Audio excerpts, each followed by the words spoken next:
بچه‌های عزیز، مشغولیت امروزه ما تربیه اکولوژی میباشد.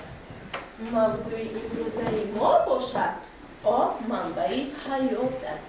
اکنون بچه‌های عزیز، چون مثل هر وقت مشغولیت ما از بازی آغاز می‌یابد. اکنون همه از جای خسته دوره شده بازی می‌کنیم. با گوشکم دیدم، با چشمکم شنیدم.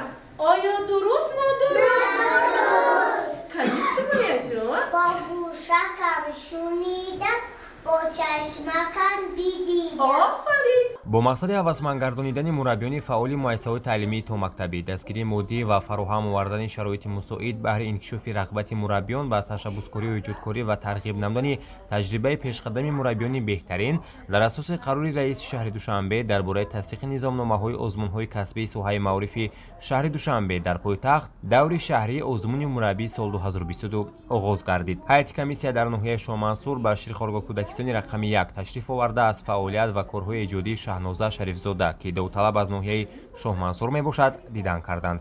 бояд қайд кард ки дар озмун мураббиёни муассисаҳои таҳсилоти томактабии шаҳри душанбе сарфи назар аз шакли ташкилии ҳуқуқӣ ки на камтар аз 5 сол собиқаи корӣ доранд иштирок карда метавонанд. тибқи низомномаи баргузории озмуни шаҳрии мураббии сол аз ҳар як давталаб дастовардҳо дар ташаккули тафаккури техникии кӯдакон, намоишкорҳо ва иҷрои корҳои амалии мураббию кӯдакон, сатҳи компютердонии мураббӣ, навоварӣ дар тарбияи эстетикӣ, қоидаҳои рафтору одоб, ҳурмату иззати калонсолон, муносибат ба сароатҳои табиӣ ва дигар шартҳо санҷида мешавад.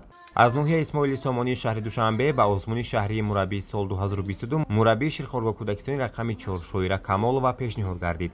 аз кор ва намоиши эҷодӣ, тарзи машғулиятгузарӣ бо кӯдакон ва санҷиши хотираи биноӣ, шунавоӣ, захираи луғавии кӯдакон ҳайати комиссия дидан карданд. то ин муддат озмун дар ду давр, даври якум дохили муассисавӣ ва даври дуюм ноҳиявӣ доир гардида буд. дар баробари ин ҳар як довталаб бояд санадҳои ҳуқуқи меъёрӣ оид ба муассисаҳои таълимии томактабӣ ва тарзи татбиқи талаботи ҳуҷҷатҳои мазкур дар фаъолияти онҳо, талаботҳои барномаи тарбия, таълим ва инкишофи кӯдакони синни томактабии рангинкамон ва амалӣ гардонидани он дар фаъолияти худ забони давлатӣ ва кор бо компютерро донанд. тибқи тартиб даври шаҳрии озмуни мураббии соли 2022 рӯзҳои 12-14 декабр пешбинӣ гардид. рӯзҳои 12-13 декабр довталабон дар кӯдакистонҳо машғулият мегузаронанд ва дар рӯзи 14 декабр қисмати назариявӣ саволу ҷавоб оид ба ихтисос, санадҳои меъёрии ҳуқуқии соҳа, кор бо компютер гузаронида мешавад.